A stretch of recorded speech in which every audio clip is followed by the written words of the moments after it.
அவுணர்களின் அதிபதி நான். அத்தியாயம் 21. கானவி அவன் எப்படி அவளை விட்டுவிட்டு போனானோ அதே போலவே தரையில் கிடந்தாள். அவன் ஒரு பெண்ணை அடித்து புசிப்பவன் பொறுத்து கொண்டாள். மனிதனை மனிதனாக மதிக்க தெரியாதவன் சகித்து கொண்டாள். சொந்த பந்தங்களை நேசிக்க தெரியாதவன் அனுசரித்து கொண்டாள். அவள் கற்பை சூறையாடினான். கண்ணை மூடிக்கொண்டாள். ஆனால் இதையெல்லாம் தாண்ட முடிந்த அவளால் அவன் காக்கிச் சட்டையை களங்கமாக்குகிறான். புனிதமான ஒரு தொழிலில் இருந்து கொண்டே தன் நாட்டை விலை பேசி விற்று கொண்டிருக்கிறான் என்பதை சிறிதளவும் கூடவே ஏற்றுக்கொள்ள முடியவே இல்லை. ஈஸ்வரை பற்றியும் அவர்கள் ஊரை பற்றியும் கூட அருந்ததி பவித்ரா சொல்ல கேட்டவளுக்கு எவ்வளவு புனிதமான இரத்தத்தில் பிறந்த ஒருவன் இவனா இப்படி சத்தியமாக நம்ப முடியவில்லை. அவனை மனிதனாக கூட ஏற்றுக்கொள்ள முடியவில்லை. கொலை செய்பவனுக்கு கூட தான் காரணங்கள் இருக்கும். அதற்காக சட்டமும் நீதிமன்றமும் அவனுக்கு மாலையிடுவதில்லை. தன்னை காத்து கொள்ள செய்தாலும் அது கொலையே. இவன் இதற்கு என்னதான் காரணம் சொன்னாலும் கூட தவறுதான். அதோடு பிடிக்காத மருமகள் கைப்பட்டாலும் குற்றம், கால்பட்டாலும் குற்றம் என்ற ஒரு பழமொழி உண்டு. அது ஆரம்பத்திலிருந்தே தயாவை கானவிக்கு பிடிக்கவில்லை. அவனுடைய அடாவடி, திமிர், நான் என்கின்ற அகம்பாவம் இது எதுவுமே அவளை ஈர்க்கவில்லை. அதனால் அவன் செய்தது நல்லதோ கெட்டதோ குறைகளை கண்டுபிடித்து இன்னும் வெறுத்து கொண்டே இருந்தாள். கதவு திறக்கும் சத்தம் கேட்டு கானவி அப்போதுதான் இன்னும் கிடந்த இடத்திலேயே கிடக்கிறோம் என்று அறிந்தவள் சேலையை வாரி சுருட்டி கொண்டே அவன் உள்ளே வரும் முன்பாக குளியலறை உள்ளே போய் புகுந்து கொண்டாள். ஹாலில் உதிரி கிடந்த உள்ளாடை குவியலை பார்த்து கொண்டே உடலை நெட்டி முறித்தான் தயா. உள்ளே வந்ததுமே அத்தனை கலவரமும் போன இடமும் தெரியவில்லை. அங்கு அவள் மட்டும்தான் கண்முன்னாக வந்தாள். மீசையை முறுக்கி சிரித்தான். இரவில் நடந்த கூடலில் மத்தாப்பு சிரிப்பு வந்தது. அவள் வெட்கம் காண ஆசைதான். எங்க போயிட போறா? என்ன அவ புரிஞ்சுப்பா. நான் இப்படித்தானே என்னாவை ஏத்துப்பா. அம்மா அப்பாவை ஏத்துக்கலையா என்ன? பயந்த சுபாவம். அம்மாவே அப்பா கிட்ட இத்தனை வருஷம் குடுத்தன நடத்திட்டாங்க. இவெல்லாம் என்னைய முறைக்கிறா. ஆனாலும் பாவம், கோபம் வந்து ஏதாவது செய்யும் போது பாவமா முகம் போயிருது. இனிமே அவளை திட்டக்கூடாது நாம. ஆசை, பாசம், கோபம் இதெல்லாம் யார்கிட்ட காட்ட முடியும்? அவ என்கிட்ட காட்டட்டும், நான் அவகிட்ட காட்டுறேன். எங்கே அவள் மீது தனக்கு ஆசை வந்தது என கேட்டால் சொல்ல தெரியாது. அதிபதியோடு திருமணம் என்று கேள்விப்பட்ட அடுத்த நொடியே அவன் முகத்தில் வந்து போன கோபம், பயம், விரக்தி, அதன் பெயர்தானடா காதல். அவளை விட்டு கொடுக்க முடியாத காதல், அவளை விட்டு போக முடியாத காதல். தாயை போல எல்லா பெண்களும் அரக்கனை காதலிக்க சம்மதிப்பார்களா? அவன் தியாகி, இவன் துரோகி. வித்தியாசம் மலைக்கும் மடுவுக்கும் உள்ள தூரமே. நமக்கு எவ்வளவுதான் கோபம் வந்தாலும் அவளை பார்த்தோன்னே எல்லாம் புஷ்னு போயிருதுடா. உள்ளுக்குள்ள லவ்ரத்தம் தாறுமாற ஓட வச்சிடுறா. என் அப்பனை மாதிரி என்கிட்ட என்ன இருக்குதோ இல்லையோ, ஆனா இந்த லவ் ஜீன் மட்டும் அப்படியே 10 பொருத்தத்தோடையும் இருக்குது. இவளை லவ் பண்ணிக்கிட்டே இருக்கணும் போல தோண வைக்கிறா. தாலியை கட்டி மனைவியானா காதல் மறைஞ்சு போயிருமே. இவன் மேல உள்ள காதல் குறையவே கூடாது. இப்படியே 60 வயசானாலும் சரி, அவளை பார்த்ததும் கண்ணு சொக்கணும். துப்பாக்கி பிடிக்கிற என்ன பைத்தியமா பிணாத்த வச்சுட்டு எங்க போனா இவ? தயா வீட்டுக்குள்ள அவளை தேடிட காலில் வந்து அவள் பிங்க் நிற பட்டாடை மாட்ட இரவு வேகமாக இழுத்து கலட்டி வீசியது ஞாபகத்துக்கு வந்ததுமே 6 அடி உடலுமே அவளை தேடியது. அதை எடுத்து முகத்தில் வைத்தவனோ அப்படியே அதில் முத்தம் கொடுத்தான்.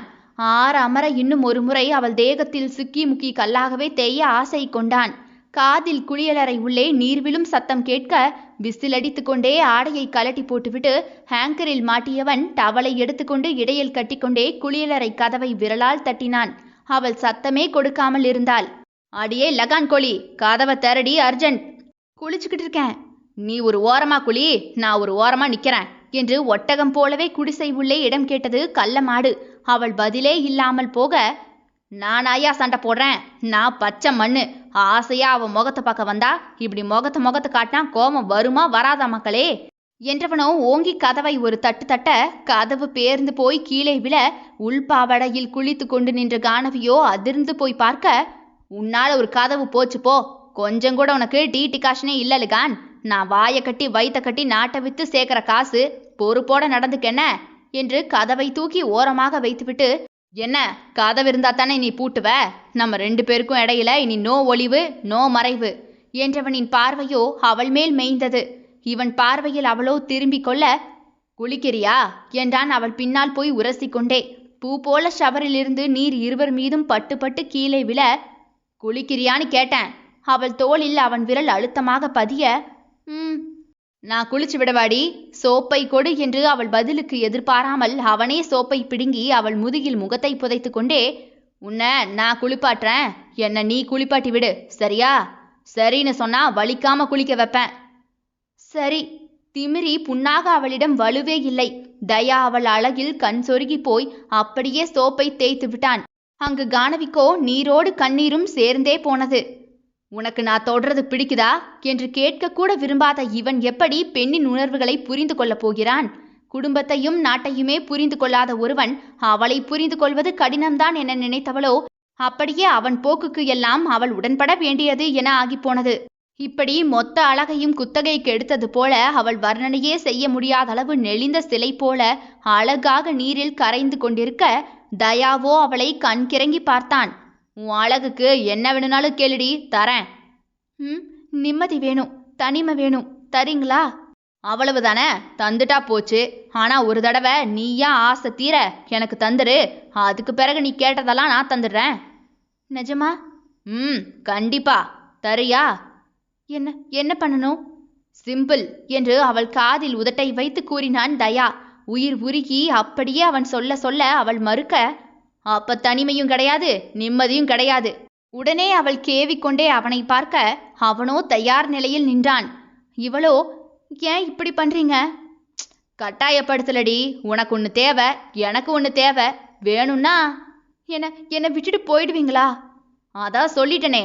உடனே அவன் கண்களை சிமிட்ட இவளோ தயங்கி தயங்கியே அவனுக்கு வேண்டியதை மொத்தமாக தந்துவிட்டு அவனை பார்க்க, ஆனால் அவனோ அம்மு அம்மு என கானவி மேல் பைத்தியமே ஆகிவிட்டான்.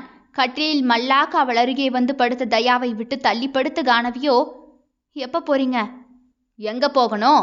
அவளை இழுத்து தன் நெஞ்சில் போட்டு கொண்டான். அதான் சொன்னீங்கல்ல நிம்மதி தனிமையை தர்றேன்னு. ஆமா. அப்ப நீங்க போங்க. பச்சை புள்ளையா இருக்கியம்மா, நான் வாயை திறந்தாலே புழுவதா செய்வேன். என் பேச்சை நம்பித்தான் நீ கிட்னியை கூவி கூவி வித்தியோ? கிட்னி போச்சே என்று தயா அவளை பார்த்து கண்ணடித்து சிரிக்க, இவளோ அழுகையோடு ஆத்திரம் சேர அவனை குத்து குத்து என்று குத்த அவன் வாய்விட்டு சிரித்தான். அவள் கையை பிடித்து இழுத்து தன்மேல் தூக்கி போட்டு கொண்டவன், என்னை மீறி உனக்கு நிம்மதியும் தனிமையும் எப்பவுமே கிடைக்காது. நம்ப வச்சு ஏமாத்தி என்ன? அவள் ஏங்கி ஏங்கி அழ, ஏண்டி அழுது தொலைகிற? உனக்கு வேற என்ன வேணும் கேளு, தரேன். இந்த உலகத்தையும் கேட்டாலும் என்னால வாங்கி தர முடியும். நாட்டை வித்த காசு தானே அது? எதை வித்தா என்ன? நீ ஏன் அதை கண்டுக்கிற? நமக்கு பணம் தான் முக்கியம். அது எப்படி வந்தா என்ன? அது வேற டீல். உனக்கு எந்த பிரச்சனையும் வராது, அதுக்கு நான் கேரண்டி. பணத்துக்காக என்னையும் எவன்கிட்டையும் விற்க மாட்டீங்கன்னு என்ன நிச்சயம் என்றவளின் முடியோ அவன் கையில் கொத்தாக மாட்டி இருக்க, கண்களை உருட்டிய அவன் கோபத்தில் கானவி நடுங்கி போக, செவிடு கிழிஞ்சு போகுண்டி. நான் என்ன தப்பா கேட்டுட்டேன்? பணத்துக்காக நாட்டை கூட்டி கொடுக்குற நீ என்ன கூட்டி கொடுக்க மாட்டேன்னு என்ன நிச்சயம்? என் அழகு இருக்கிற வரைக்கும் நீ அனுபவிப்ப.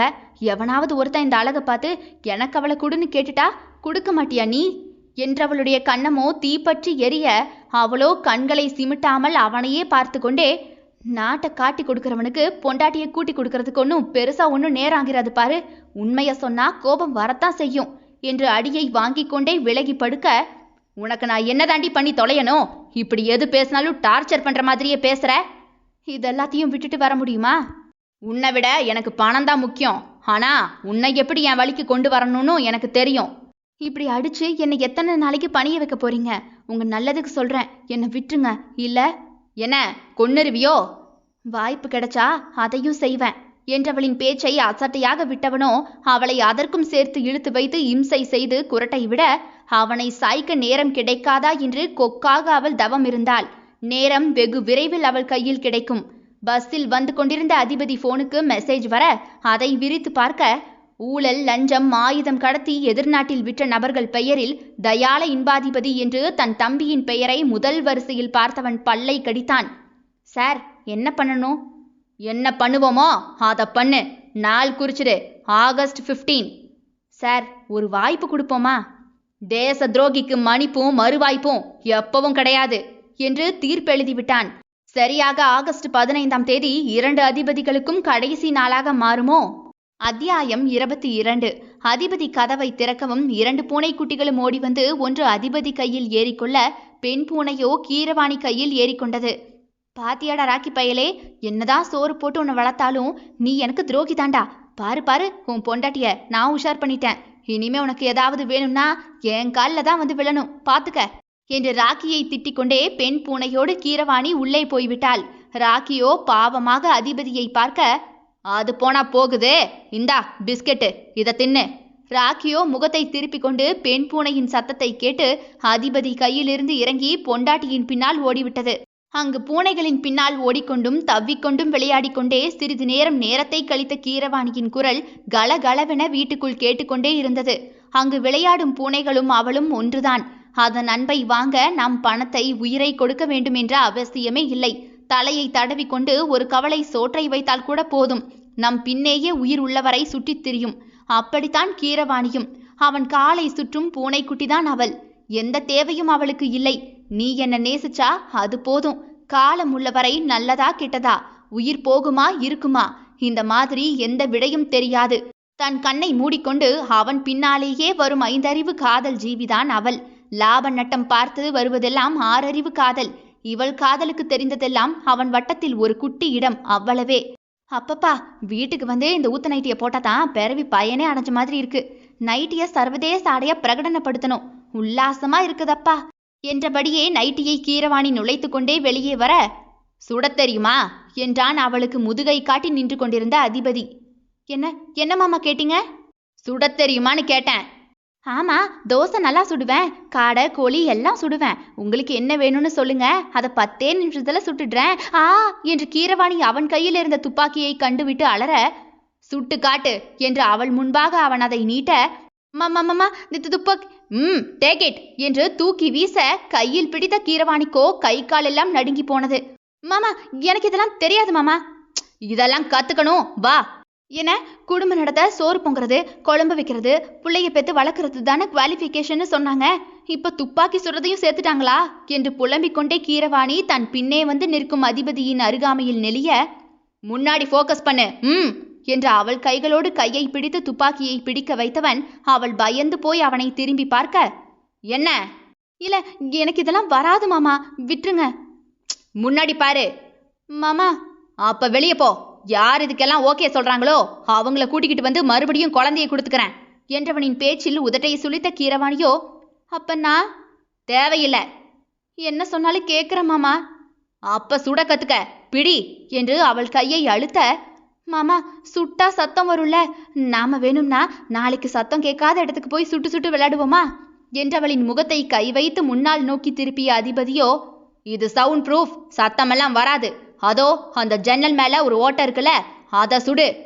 காதலிப்பாருன்னு பார்த்தா இவர் என்ன லேடி தீவிரவாதி ஆக்கிருவர் போல இருக்கே என்று முணங்கிக் கொண்டே ஏனோ தானோவென அவள் சுட, வாவ், வெல்டன், நைஸ் ஷாட் என்றவனின் பாராட்டல் கேட்டு கீரவாணி நிமிர்ந்து பார்க்க சரியாகவே அவன் சொன்ன இடத்தை தோட்டா துளைத்து போயிருந்தது. இனி டெய்லி பிராக்டிஸ் 1/2 மணி நேரம் எடுக்கிற என்ன? அப்புறம் உடம்பு முழுக்க சதை, இதெல்லாம் குறைக்கணும் என்று முன்பக்கமாக அவன் காட்ட இவள் நெளிந்து கொண்டே, அதை வேற ஏதாவது வச்சு சொல்லலாம்ல, இப்படி கை வச்சுதான் சொல்லணுமா? இவருக்கு தான் ஆசை வராது, எதை தொட்டாலும் நமக்கு ஒரு மாதிரி வருதுல்ல. மனுஷனுக்கு ஆசையே வரமாட்டேங்குது. அங்கே சட்டை இல்லாமல் அவள் பின்னிருந்து துப்பாக்கியை மறுபடியும் குறிப்பார்க்க கற்றுக் கொடுத்து கொண்டிருந்த அதிபதியின் புதிய இணக்கம் இவளுக்கு மந்திரித்து விட்டது போலவே இருந்தது. இதை ஷேப் பண்ணு, அப்பதான் ஓட முடியும் என்று இடையை அழுத்தி அவன் கூற, நான் யார் கூட ஓட போறேன்? எதுக்கு மாமா இந்த பயிற்சியெல்லாம்? ஆபத்து வந்தா தற்காப்பு தெரியணும்ல. அதான் நீங்க இருக்கீங்களே, எனக்கு என்ன ஆபத்து வரப்போகுது மாமா என்றவளை குனிந்து அதிபதி பார்க்க, என்ன மாமா? ட்ரைனிங் எடு என்று அவள் கையில் துப்பாக்கியை கொடுத்துவிட்டு அதிபதியோ நகர்ந்து போய் சோஃபாவில் அமர்ந்தான். இப்படியா இது ஓகேவா மாமா என்று கேட்டுக்கொண்டே குழந்தை போல குதித்து கொண்டே துப்பாக்கியை வைத்து விளையாடும் அவளை கால் மேல் கால் போட்டுக்கொண்டு அதிபதி பார்த்து கொண்டிருந்தான். இது கூட செமையாதான் மாமா இருக்கு, இந்தாங்க துப்பாக்கி என்று அவன் முன்பாக குனிந்து துப்பாக்கியை அவள் வைக்க, இனிமே அது உனக்கு தான், வச்சுக்க. பாருடா, என் புருஷன் காசு வாங்காம பிஸ்கெட்டு பிஸ்டல் எல்லாம் தர அளவு வந்துட்டார் போலையே. பட் வை கேலி ஏன் அம்மனமா ஓடுது? அதான் தெரியல. ஒருவேளை லவ் வந்துருச்சோ? விரல் வைத்து யோசித்தவளை அதிபதி இன்றுதான் மேலிருந்து கீழ்வரை பார்த்தான்.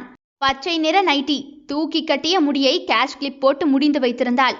கழுத்திலோ தாலி தவிர எதுவுமே இல்லை. இத்தனை நாட்கள் அவளோடு படுக்கையில் கட்டி புரண்டு உணர்வே இல்லாமல் கூடியிருக்கிறான். கொட்டும் இளமை கூட அவனுக்கு சொர்க்கத்தை காட்டியது இல்லை. உணர்வை வெறுத்து பழகியவனுக்கு பெண் சுகம் கூட பெரிதாக தெரியவில்லை. இன்று ஏனோ அவள் புதிதாகத்தான் தெரிகிறாள் என்பதை விட இன்றுதான் அவளை முதல் முறை பார்க்க தோன்றுகிறது. பார்க்கிறான். அவள் என்ன பேசினாலும் இதுவரை அவன் காதை போய் அடையவே செய்யாது. ஏதோ யோசனையில் இருப்பவனுக்கு தன் சுய யோசனை தாண்டி அவளை இன்றுதான் நேரம் ஒதுக்கி பார்க்கிறான். தேசம் தாண்டி நேசமென்று ஒன்று இருப்பதையே இன்றுதான் திரும்பி பார்க்கிறான். அவள் போகும் திசையெங்கும் அவன் பழுப்பு விழி போனது. கண்ட இடத்துல ஜட்டியை கலட்டி போடுறது. இந்த புருஷனை வச்சுக்கிட்டு முடியல. எல்லார் வீட்லயும் சண்டையும் பேச்சுமா இருக்கும். ஆனா எனக்கு வச்சது உருன்னு 1/2 கிலோ இஞ்சிய தின மாதிரியே இருக்கு. இப்படி எப்போதும் போலவே புலம்பிக் கொண்டே கீரவாணி அவன் சட்டை பேண்டை தூக்கி கொண்டு துவைக்கப் போவதும், அவன் அருகே வந்து காயத்தை தொட்டு தொட்டு பார்த்து கட்டி விட்டு விட்டு போவதும் என்று வளமை போலவே சுற்றினாள். இவன் இத்தனை நாட்கள் இதே வீட்டில் இருந்தும் கூட மூளை என்னவோ வேறு எங்கேயோ சுத்தித்தான் வரும். அவள் என்ன பேசுவாள் என்ன செய்வாள் என கண்டதே இல்லையே. புதிதாக அவள் நடவடிக்கையை பார்த்தான் இப்போது. தோசையை சுட்டு போட்டுட்டு தூங்க வேண்டியதுதான். கொட்டாவி வேறு விட்டு கொண்டாள் கீரவாணி. அப்படியே அவள் கிச்சன் போக அவளை எட்டி அதிபதி பார்க்கவும், என்ன மாமா, ஏதாவது வேணுமா? என்று எழும்பி போய்விட்டான். என்ன இவரு இன்னைக்கு ஒரு மாதிரி தினுசா பாக்குறாரு பண்றாரு. ஒருவேளை என் மேல எதுவும் காதல் வந்துருச்சோ? வாயில வசம்ப வச்சு தேயி. இதெல்லாம் இந்த கிரகம் அழிஞ்சாலும் நடக்கிற கதையா என்ன? என் மேல பாவங்க இது பார்த்திருப்பார் போல. சாப்பாட்டை செய்து எடுத்து கொண்டு வந்து ரூமுக்குள் கீரவாணி வர அதிபதி பெட்டுக்கு அடியே படுத்து கிடந்தான். இவர் அங்க என்ன பண்றாரு? மாமா, இந்த ராக்கியையும் அவன் பொண்டாட்டியையும் காணல. எங்க போனாங்கன்னு பாத்தீங்களா? சாப்பாடு வேற கொண்டு வந்திருக்கேன். இங்கதான் லவ் மேக் பண்ணிக்கிட்டு இருக்காங்க. ஓ, பண்ணட்டும் என்றவளோ வாயை பிளந்து, எதே? அதான் அத பண்ணிக்கிட்டு இருக்காங்க. ஐய, அதை எதுக்கு மாமா நீங்க பாத்தீங்க? சீச்சி, வெளியே வாங்க. எனக்கு சில கிளாரிஃபிகேஷன்ஸ் எல்லாம் தேவை. நீ போ, நான் பார்த்துட்டு வரேன் என்றவனின் பேச்சில் இவளுக்குத்தான் கூச்சமாக போனது. இதுகளுக்கு அறிவில்ல. ஒதுங்கி போய் பண்ணக்கூடாதா இதுக? தலையில் அடித்து கொண்டே கீரவாணி போய்விட, அங்கோ கொளுத்த பெண் பூனை ராக்கியை பார்த்து ஒளிவதும் இது விரட்டுவதும் என அது கொஞ்சுவதும் என அவர்கள் காதல் விளையாட்டை பார்த்து கொண்டிருந்த அதிபதியோ தன் இணையை கண்களால் தேட, கீரவாணியோ எப்போதும் போலவே தனியாக பேசி பேசியே டயர்டாகி படுக்கையில் சுருண்டு போய் படுத்து தூங்கிவிட்டாள். நேராக அதிபதி எழும்பி அவள் அருகே போனவன் படுக்கையில் அவள் அருகே படுத்து கட்டிக்கொள்ள, அவளும் திரும்பி அவன் நெஞ்சில் முகத்தை புதைத்து கொண்டாள். மாமா, ட்ரெஸ்ஸை கலட்டணுமா என்று அவன் எப்போதும் பார்க்கும் வேளைக்கு ஆடையை அவள் கலட்ட போக, வேண்டாம் என்று தலையாட்டி அவளை நகட்டி கீழே படுக்க வைத்தவன் அவள் நெஞ்சினில் தன் தலையை வைத்து படுத்து கொண்டவன், இப்படி பண்ணுவியே, அப்படி பண்ணு என்று அவள் கையை எடுத்து தன் முதுகில் வைக்க, எப்படி? இப்படி தட்டி தட்டி அவன் காட்டிட, அவள் குழந்தைக்கு தட்டுவதைப் போல அதிபதி தோளில் தட்ட ஆரம்பிக்க, உடல் இரண்டும் உரசுவது போதை தருமா தராதா தெரியவில்லை. அவள் தாளாட்டில் போதை ஏறி போய் கண்மூடி கிடந்தான். காதல் என்பது யாதெனில் மார்பகத்தை தாண்டி மனதை நேசிப்பது. தொடை நடுவே தொலைந்து போகாத அன்பு, தேகத்தை தாண்டிய தேடல்தான் காதல். இதுநாள் வரை அவள் தேகத்தில் தன் தேவையை தீர்த்து கொண்டவனுக்கு இன்றுதான் அவள் தேகத்தை தாண்டி ஒன்று உண்டு என்பதையே பார்க்கிறான்.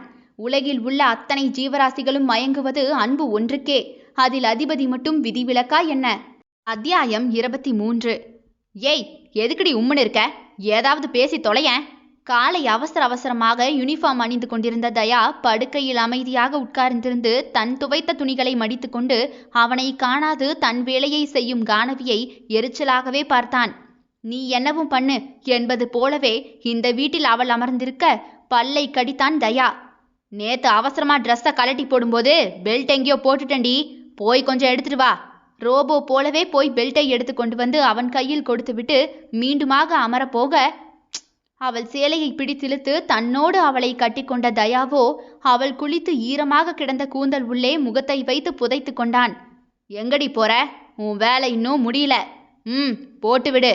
அவள் கையை பிடித்து கீழே வைக்க, வேண்டா வெறுப்பாகவே அவள் அதையும் செய்ய, இனிமே நான் வேலைக்கு போகும்போது நீதான் ஷர்ட் மாட்டி விட்டு குழந்தை போல் எனக்கு தலையை சீவி பவுடர் போட்டு சீவி சிங்காரிச்சு அனுப்பி விடுற. பார்த்திருக்கியா? இப்படி பொண்டாட்டி மாறலாம் எப்படி புருஷன் வேலைக்கு போகும்போது விழுந்து விழுந்து கவனிப்பாங்கன்னு அந்த மாதிரி செய்யற, புரியுதா? நான் எதுக்கு உங்களுக்கு செய்யணுமா? நான் என்ன உங்க பொண்டாட்டியா? ராத்திரி வந்து படுத்துட்டு போற உங்களுக்கு பொண்டாட்டிக்கும் மற்றவங்களுக்கும் வித்தியாசம் தெரியலையா என்ன?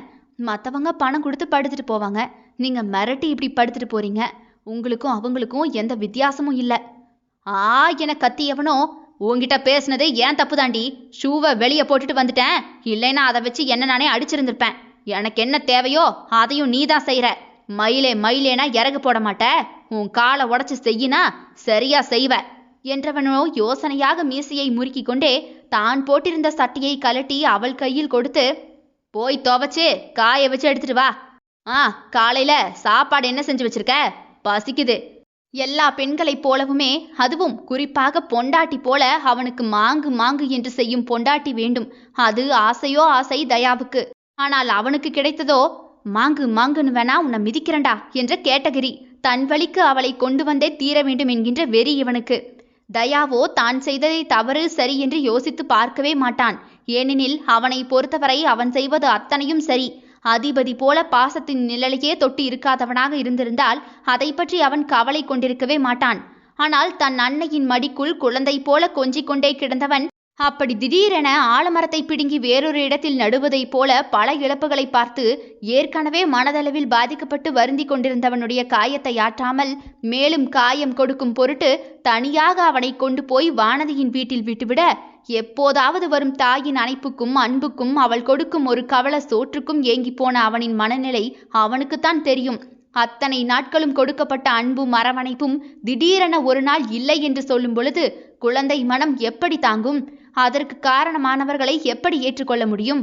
நாட்டிற்குத்தான் சேவை செய்திருக்கிறார்கள் என்றாலும் கூட அவனுக்கும் தனி விருப்பங்கள் இருக்குமே. தியாகமோ தானமோ அவர்களாக விரும்பி செய்தால்தான் அதற்கு பெயர் தியாகம், தானம். நீ செய்தே தீர வேண்டும் என்று திணிக்கப்பட்டால் அது எப்படி நியாயமாகும்?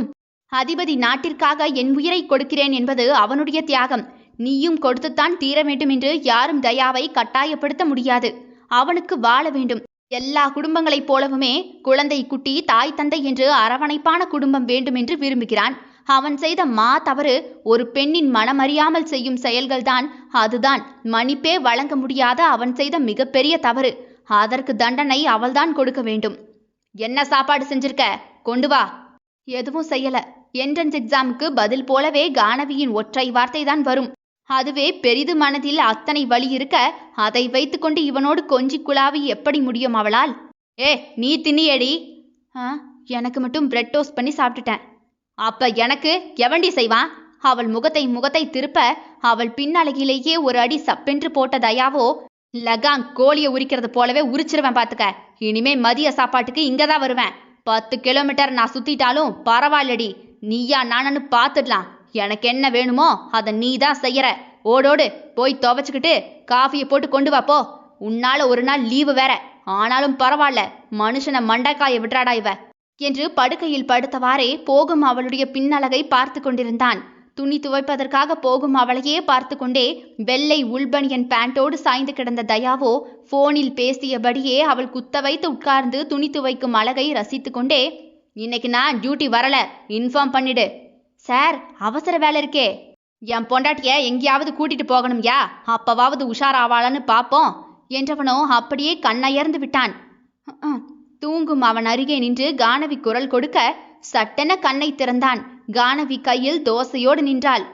நைட்டு தூங்கவே இல்லைல்ல, கண்ணா சந்துட்டேன். கரும முடிச்ச வேலையில 24 மணி நேரமும் வேலையாத்தான் இருக்கு.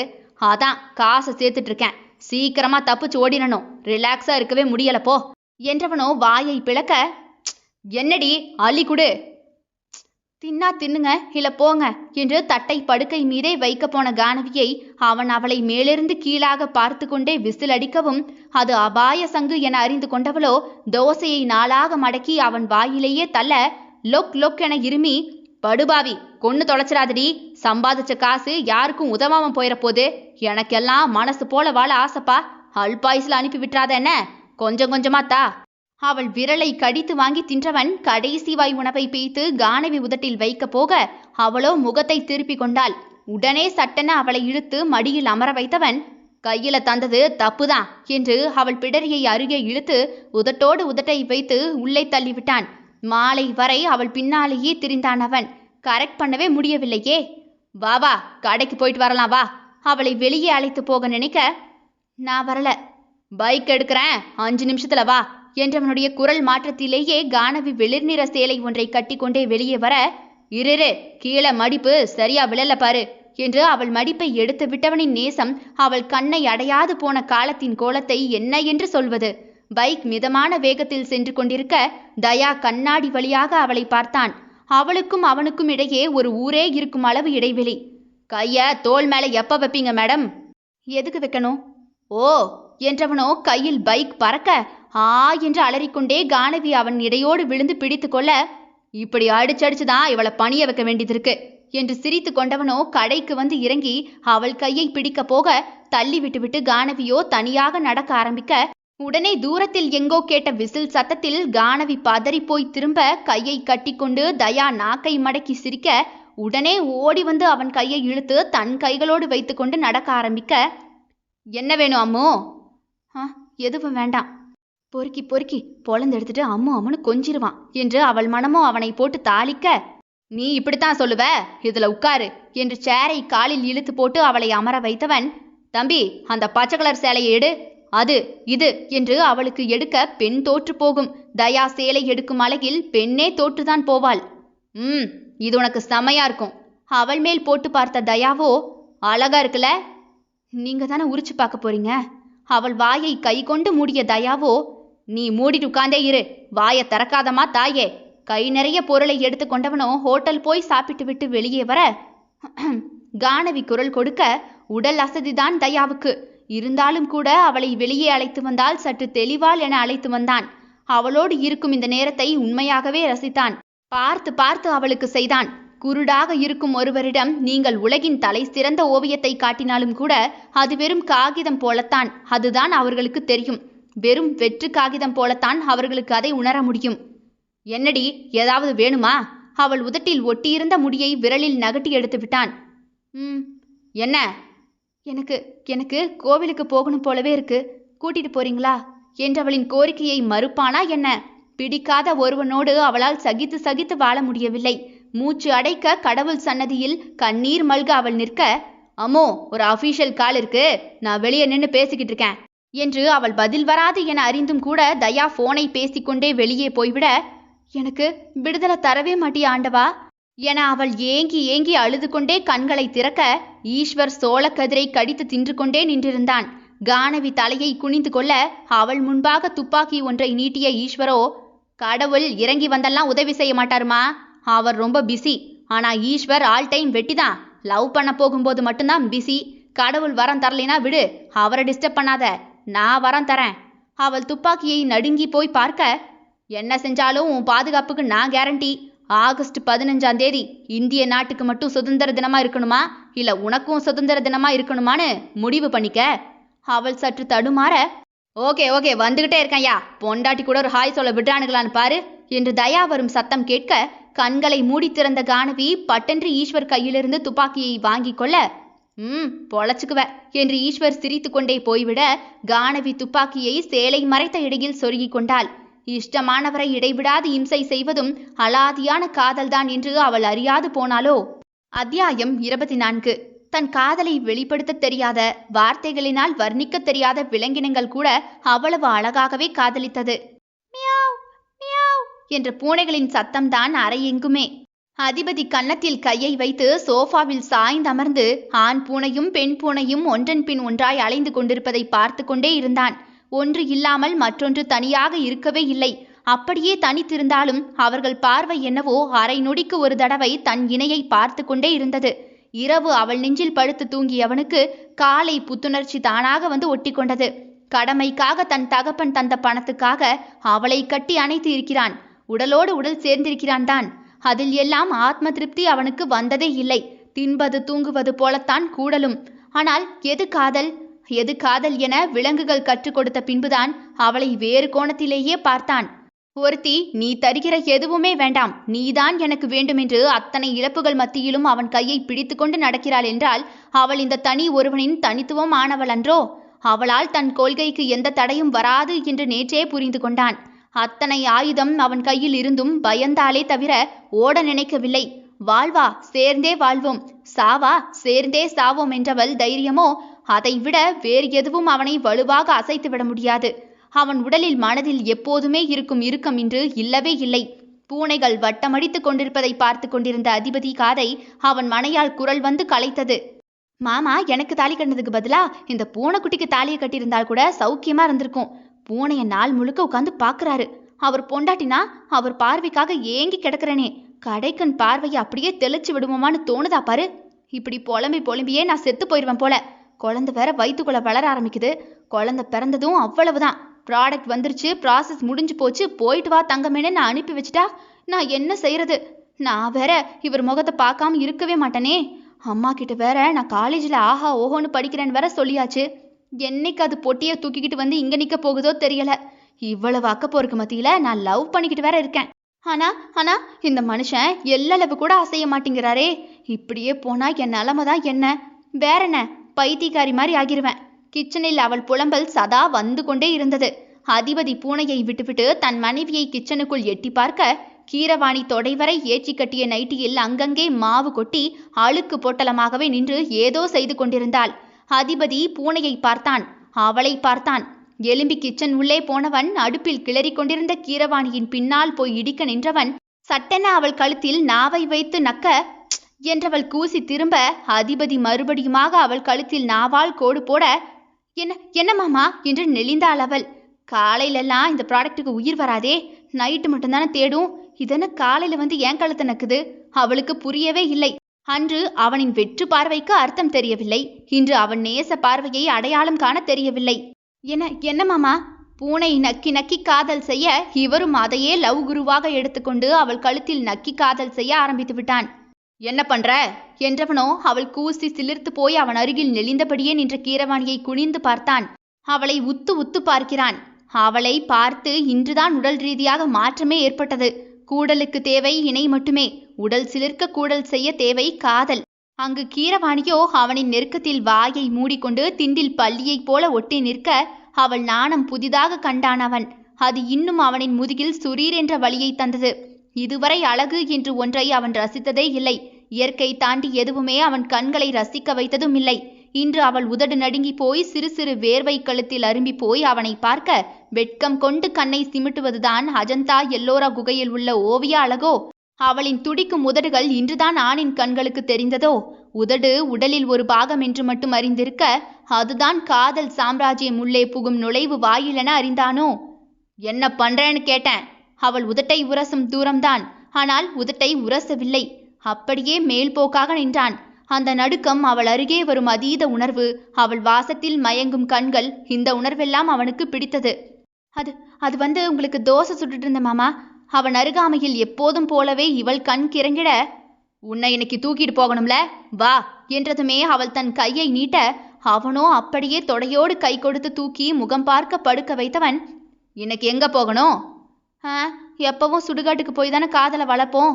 இன்னைக்கு என்ன கேள்வி மாமா? அங்கே போங்க, நீங்க ஒரு கலரை மேல படுத்து தூங்குங்க, நான் ஒரு கலரை மேல உட்கார்ந்து வர்ற போற பேயெல்லாம் விரல் விட்டு எண்ணிக்கிட்டு இருக்கேன். அவன் என்று அவள் பேசியதை கேட்டான். அந்த நினைப்பில் கீரவாணி தானாக புலம்பினாள். நிஜமாக நேசிக்கும் காதலுக்கு தன் இணையின் அருகே சிறு நிழல் மட்டும் போதும், வேறு எதுவுமே பெரிதாக தேவைப்படாது. எப்போதும் அவளை தழுவும் கரம் இது இல்லை. அவளை ஆத்மார்த்தமாக உணர்ந்து தொட்டான் இன்று. அது தரும் ஜில் உணர்வை மனதில் போக அனுமதி வழங்கினான். தீவிரவாதம் பூத்த இடத்திலோ ரோஜா மலர் வாசம் வீச செய்த மகத்துவம் நிறைந்தவள் இந்த அதிபதி உணர்வை ஆண்ட முதலும் இறுதியுமான அதிபதி அவளே.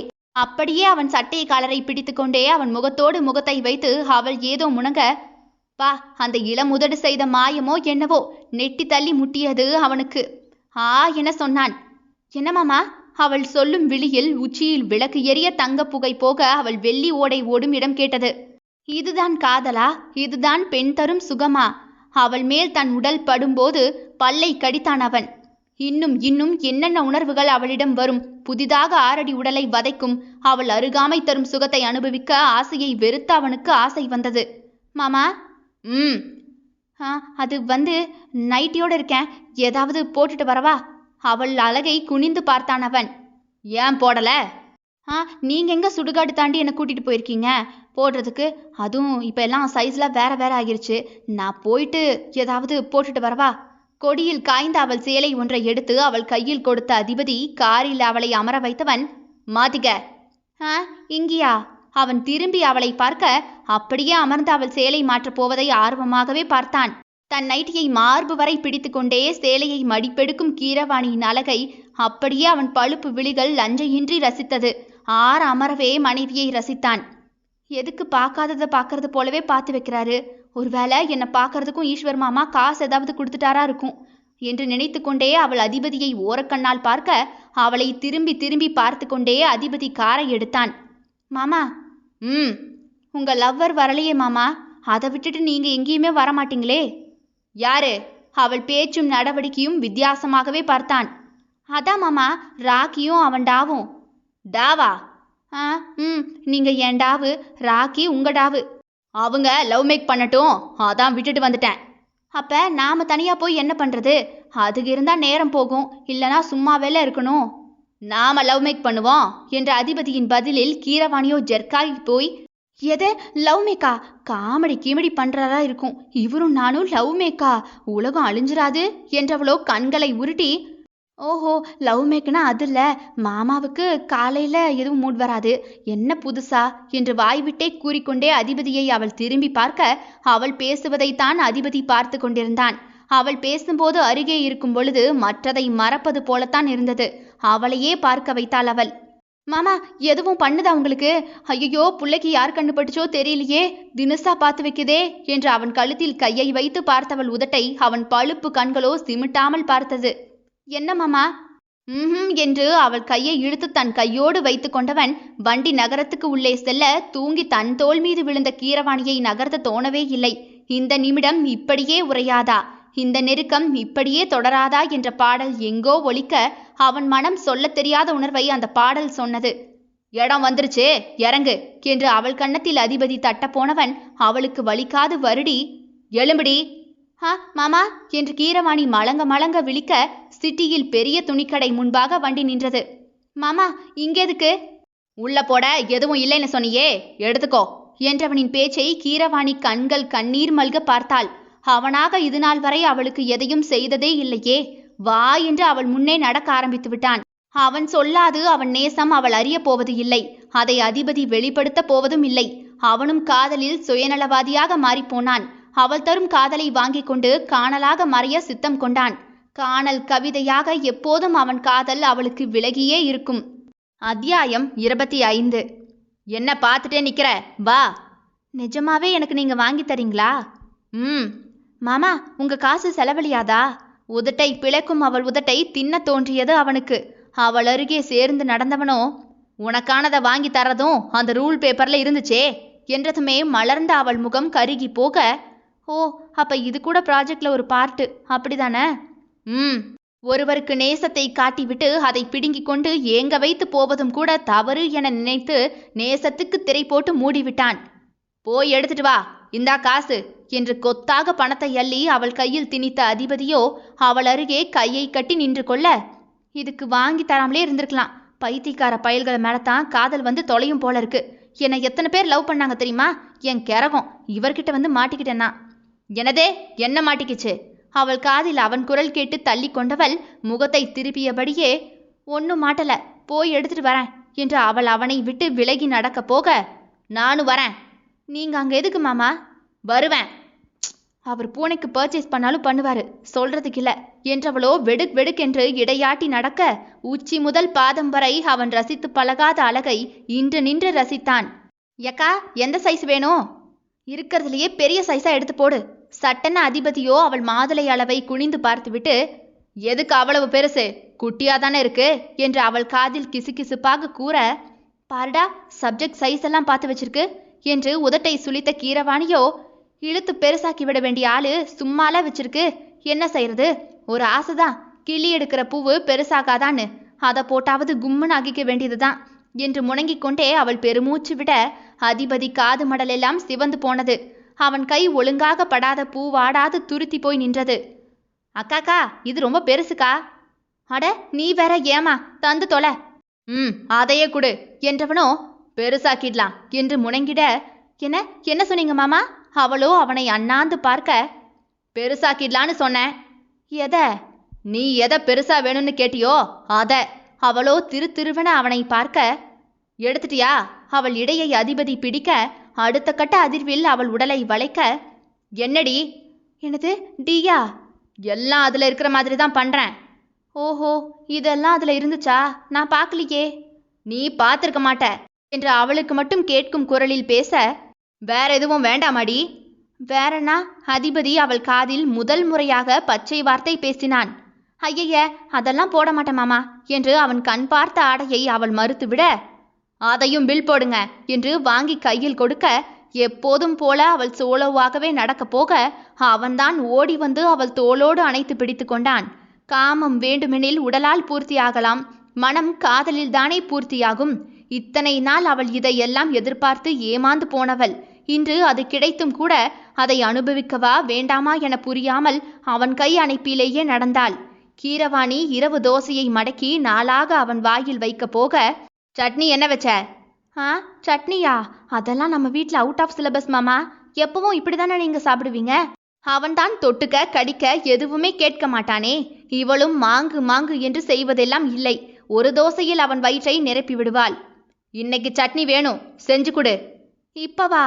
அங்கு மணியை பார்த்தால் இரவு 10 தாண்டி போனது. செஞ்சு கொண்டு வா, சேர்ந்து சாப்பிடலாம். தலையை நாலாபுறமும் மாட்டிவிட்டு கீரவாணியோ நடக்க ஆரம்பிக்க, அப்புறம் நைட்டு சேலையோட ரூமுக்கு வா. சேலையா? சேலையெல்லாம் போடாத, எனக்கு வேலை செய்ய கஷ்டமா இருக்கு. நைட்டினா பெட்டர்னு சொன்னீங்களே.